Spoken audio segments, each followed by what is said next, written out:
Our next speaker is Chris Goettl from Ivanti. Remember, if you'd like to follow up with any questions or if you want to see any of their tools and solutions, please visit them at their virtual exhibition booth in our exhibition hall. Chris, take it away. Hi, Chris Goettl from Ivanti here. Today I'd like to talk to you about continuous vulnerability management, striving for a 14-day SLA. To start the conversation, I'd like to talk a little bit about the changing security landscape.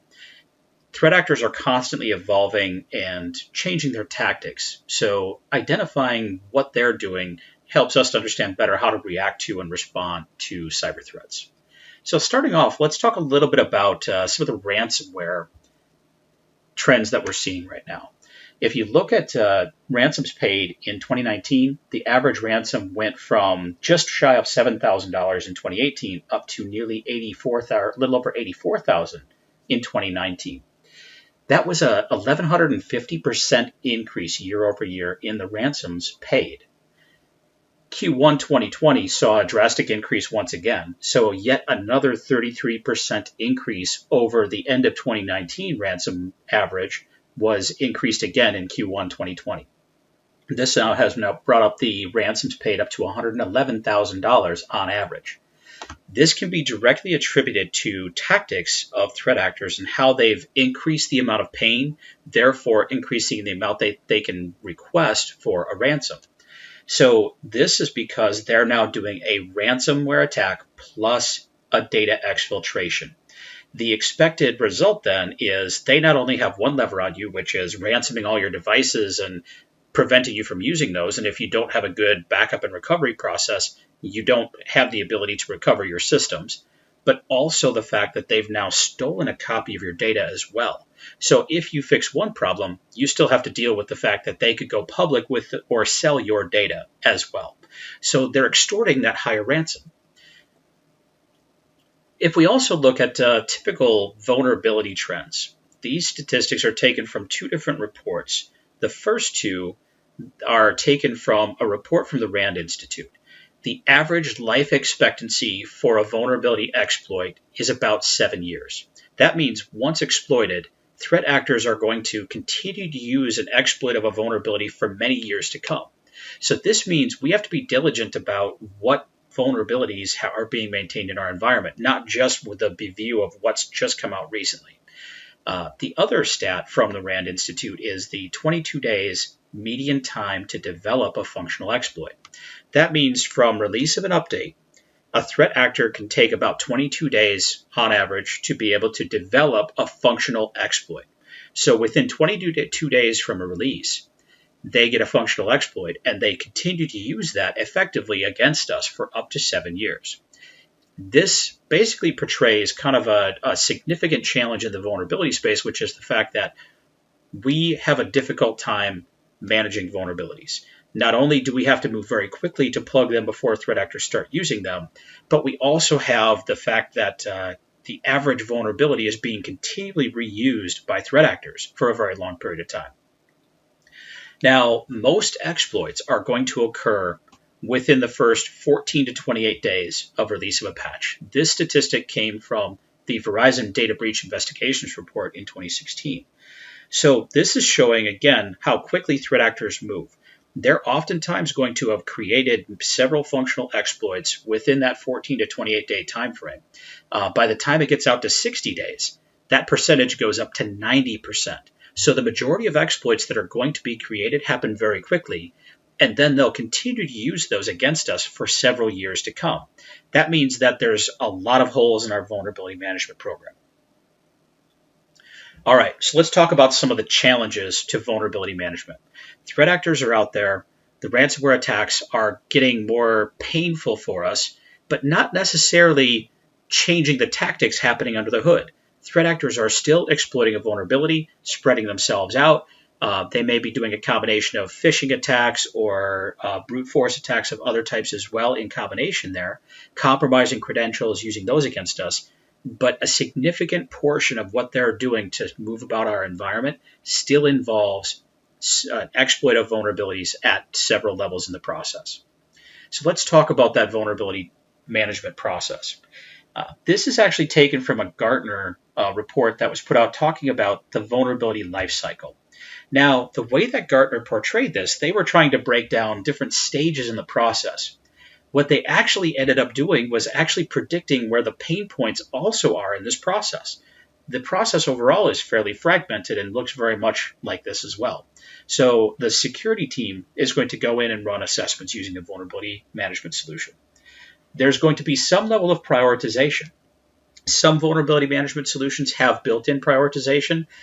Other situations, you might be using a SIM or a threat intelligence platform to aggregate a number of different security metrics or pieces of metadata and prioritizing in some other stack. When you want to get to the point where you need to take action, remediation typically comes in the form of software deployments, updates to patches to the environment. Mitigation may also be things like registry changes or config changes. So this is the operations team, and this is typically endpoint management and patch management solutions that are delivering this stage. Then we go back to reassess. Now we've returned to the security team and the vulnerability management systems, and then we have to continue to look at and improve our process. Okay, so we've now got multiple teams in play. We've got fragmented processes that go across multiple technology stacks. Stakeholders are not very well integrated in this process as well. And if we don't engage well with them during this process, they'll become a barrier rather than a facilitator, which will also elongate how long this process takes. And believe me when I say this is a race. All right, so let's talk first about those different teams involved. When you have multiple teams involved, we have to coordinate very closely. Otherwise, oftentimes you end up with this type of scenario. We end up throwing the tasks or data or information over the wall and saying, here's what needs to be done, good luck. Well, if the security team does the vulnerability assessment, they go and prioritize those and hand it off to operations.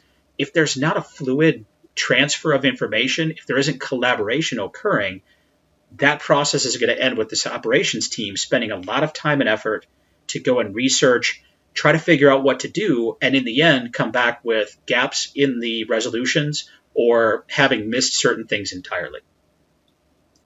So how hard can that handoff really be?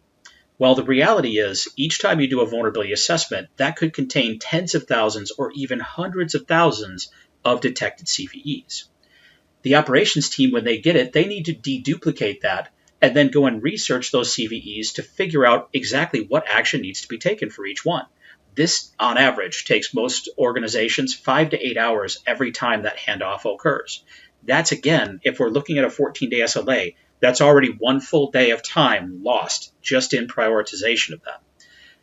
This actually doesn't have to be that difficult. In a strictly data exercise, this can actually be mapped and processed in under a minute. We have the ability to do this with our technology today. The problem that most organizations have is they haven't automated that handoff. The next challenge I want to talk about is how are you prioritizing your updates? You can see here, this is a report from Recorded Futures. This was the top 10 vulnerabilities being exploited in 2019. Now, a couple of interesting things about this. You'll look on here and you'll see that going back to our 7-year shelf life, most of these vulnerabilities were not first identified in 2019. We've got several from 2018, 2017, 2015, all the way back to 2012. So that 7-year shelf life definitely plays out here.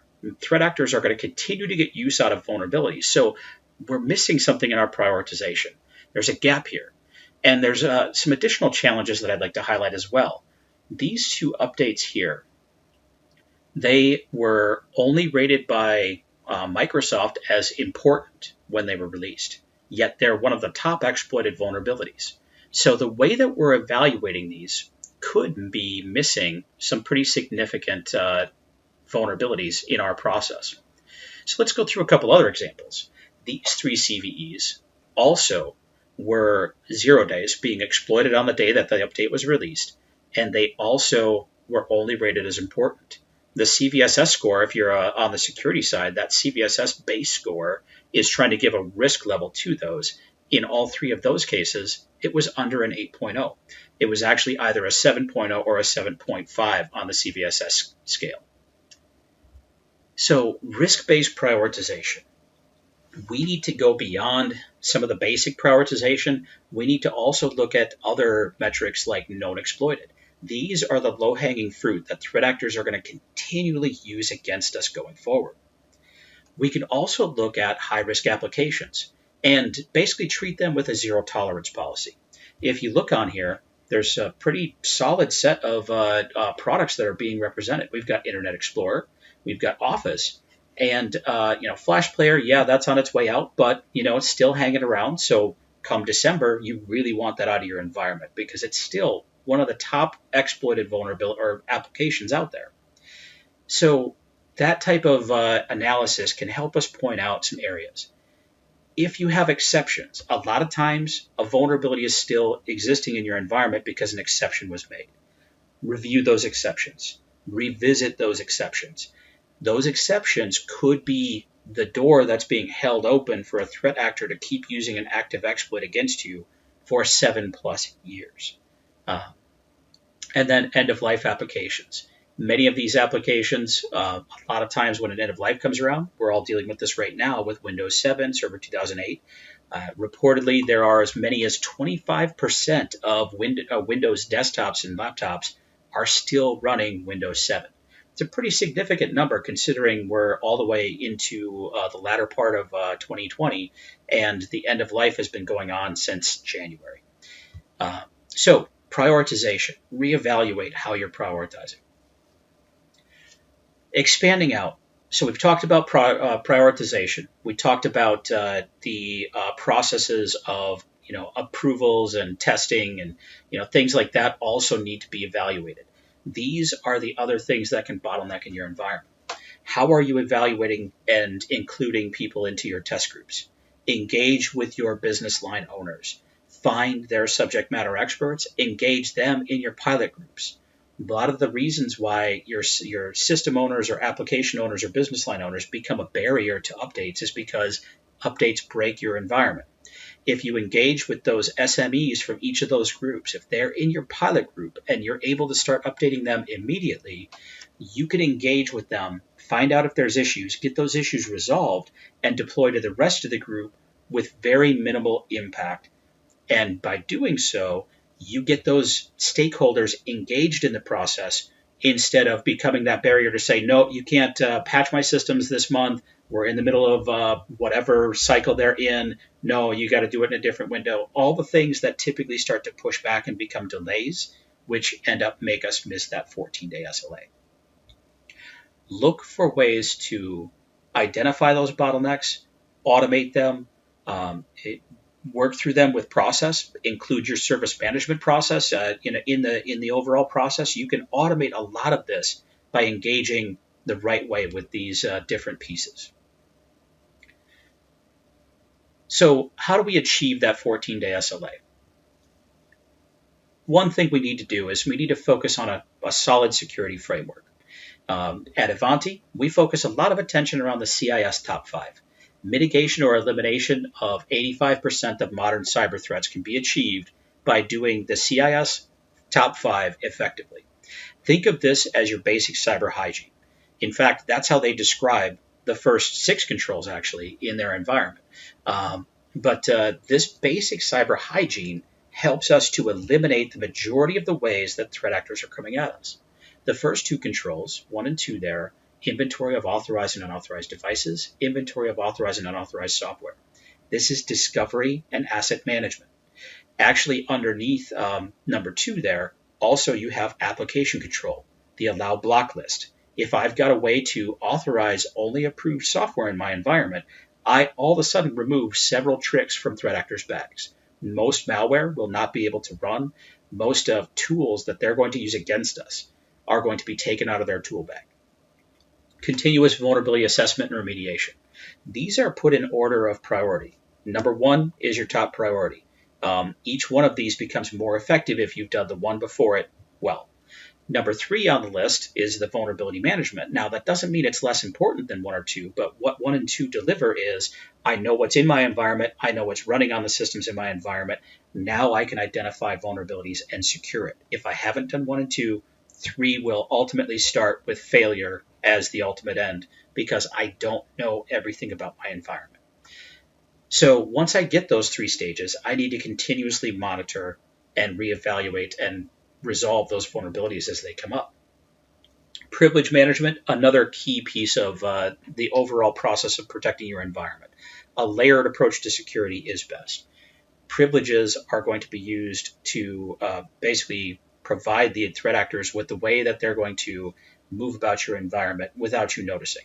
They're going to get in, land on one system, and then use privilege management to compromise a credential in your environment, and then use your own system tools against you. So at that point, they're able to move around the environment with little to no chance of being detected. So we need to be able to block that and control who has admin rights, who has the ability to use system tools, and monitor that. Secure configuration.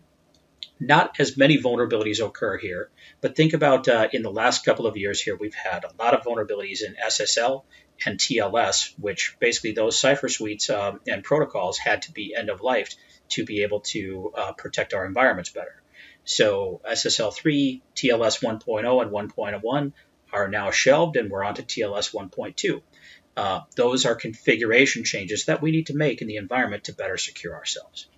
A security framework like this is going to help you prioritize and focus your execution. This doesn't mean that regulatory compliance is not a requirement. What this does, that regulatory frameworks like PCI, HIPAA, and others do not do for you, is it gives you a roadmap to success. It prioritizes activities to give you the biggest effect on protecting your environment. All right, so let's slightly change the way that we're talking about that. This gives it a slightly different narrative to better understand how we're going to go about securing our environment. 3 stages. Sensing, the ability to discover devices, detect what's running on those devices, and continually monitor for change.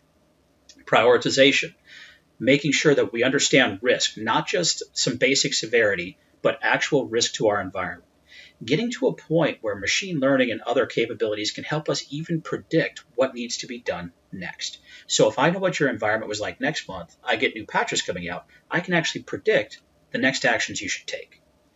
These 2 activities together give you a significant noise reduction to focus on the activities that are most important and take out the things like that average shelf life of an exploit, being able to be reused constantly. Those exploits that threat actors are getting a lot of reuse out of, we're going to pull those out of the equation so they don't have that luxury. Remediation, the most important part. If I tell you you've got a million problems, that's all fine and good. But if I can help you solve a million problems, suddenly we've got a recipe for success.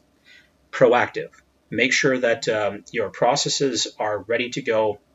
And once updates release, you're able to start assessing and move towards remediation as quickly as possible. Adaptive. In 2020, we've had the entire shift to remote work. This was a pretty significant change for all of us. Very important to be able to adapt to security scenarios like that. Automation. There's no better way to trim the edges off of a SLA like this than to automate steps that currently you're doing manually. How do we automate prioritization? How do we automate research being done? How do we automate the process of delegation of what systems need to be patched, the changes that need to be made, the window they're going to be patched in, and the approval process around that.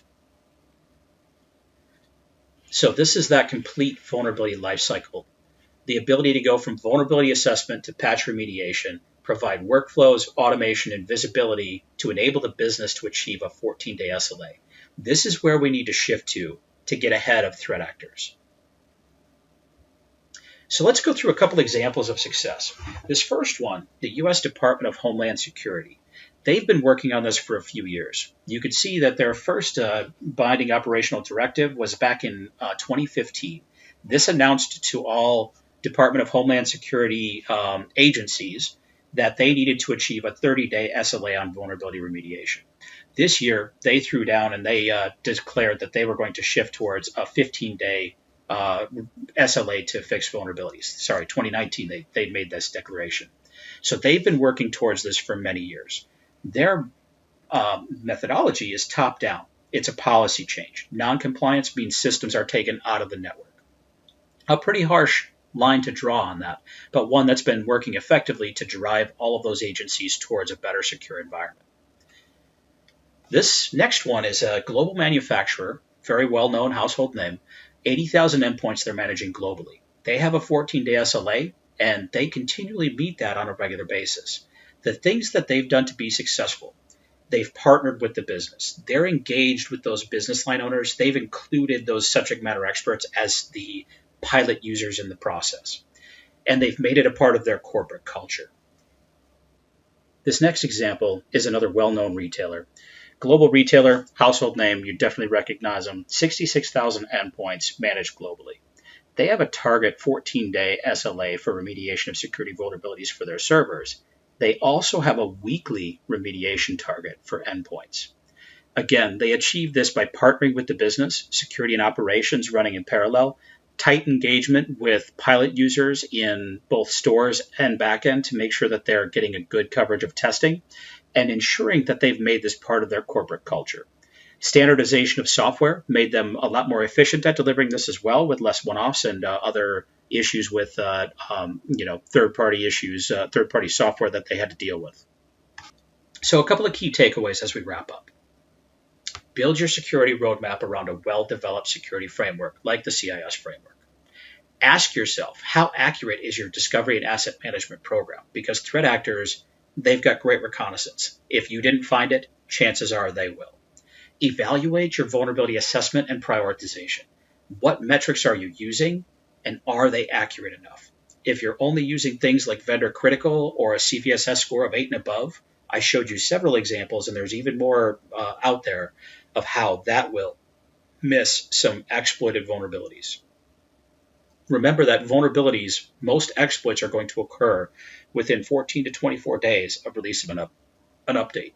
What's your time to patch? How do you bring your SLA to that 14-day mark to get ahead of the majority of the risk that's going to affect your environment? And then continually review that security strategy and strive to improve it wherever possible. Thank you.